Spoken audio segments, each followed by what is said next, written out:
Yo, all right, so this is gonna be a walkthrough on my JBJ Nano RL-20. I've had this tank up and running for about a year. I've got everything pretty much fully automated, aside from having an auto feeder. I decided to stay away from that with, struggling with nitrates and phosphates from overfeeding. But now with some additions I've added and designed for this tank, I'm able to say that the phosphates, the nitrates are all near zero, and occasionally they'll spike, but never really get above 5 on the nitrate side, and never really above 0.15 on the phosphate side.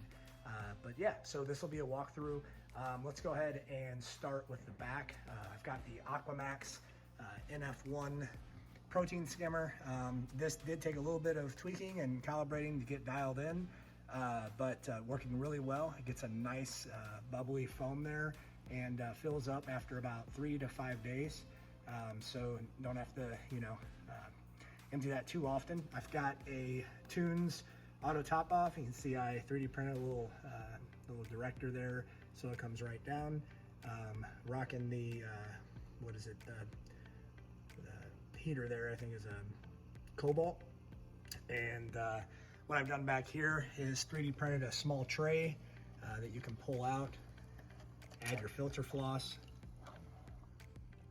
And I've got the auto top off, turned off right now. That's why you don't hear that kicking off when I pulled that filter out.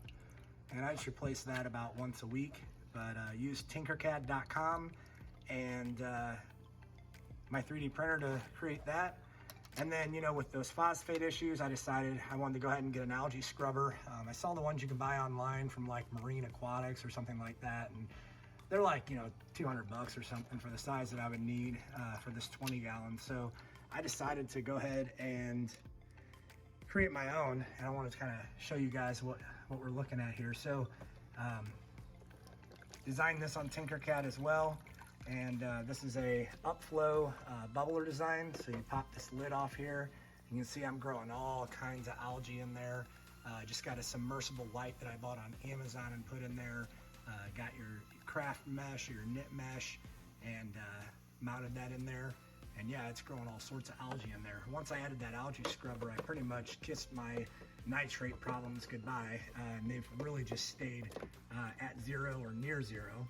And you can see that just kind of sits back there and floats and leaves room for the filter basket to slide in there. And I also added these fish guards, modeled those on Tinkercad as well. And yeah, it's going really good. I'm really happy with the tank. It's been a lot of fun. Still getting a little bit of diatoms at the 1 year mark, but nowhere near like they were kind of up to this point. So I'm just gonna take a second to kind of zoom in on some of the corals here and highlight them. So in here I've got some rainbow incinerator zoas. Over here I've got your Matipora. That's like the shelf kind that kind of grows outward into the water column.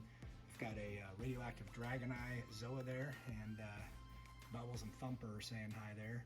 And then I've got a candy cane here, a nice purple and green variant. Your typical hammer, Euphilia. Then I've got a green torch down here that's doing really good. Over here is a Pectina or a Space Invader. It's doing really good. Got this as a pretty small frag, and it's probably 4 times the size it was when I originally got it. And then just some Gatorades here, nice and cheap, easy coral to start out with. And then I've got a Yuma mushroom over here. And he's a little finicky. I'm trying to kind of figure out the best flow for him and what he likes. And I've had an explosion in turbo snails, if you don't see those on the back there. But yeah, they're doing just fine. And we've got a little cleaner shrimp there and our 2 clowns. So yeah, tank's doing really good.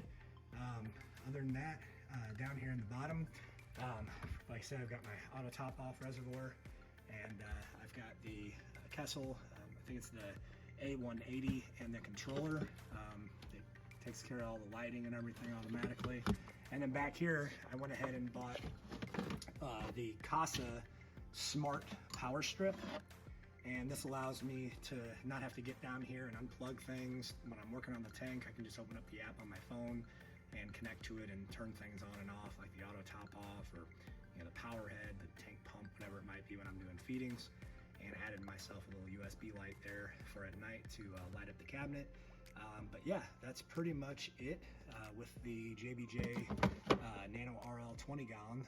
And I was able to get this tank with the stand for around 350 bucks, which if you know this tank brand new, if you buy it all new with the tank and the stand, you're looking at, you know, just about $1,000 right there. So that's the walkthrough on my JBJ Nano RL-20 and all the things that I've done.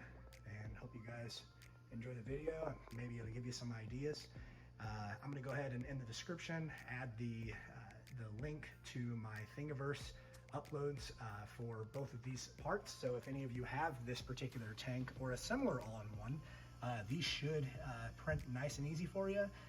Definitely make sure you use PETG material since it's food grade and reef tank safe. There's not any kind of leaching or anything that's going to happen. PETG is actually the same material we make our water bottles out of. So all good there. But yeah, hope you guys got something out of this and it was informative and you think the tank is as cool as I do. Very happy with it. Peace.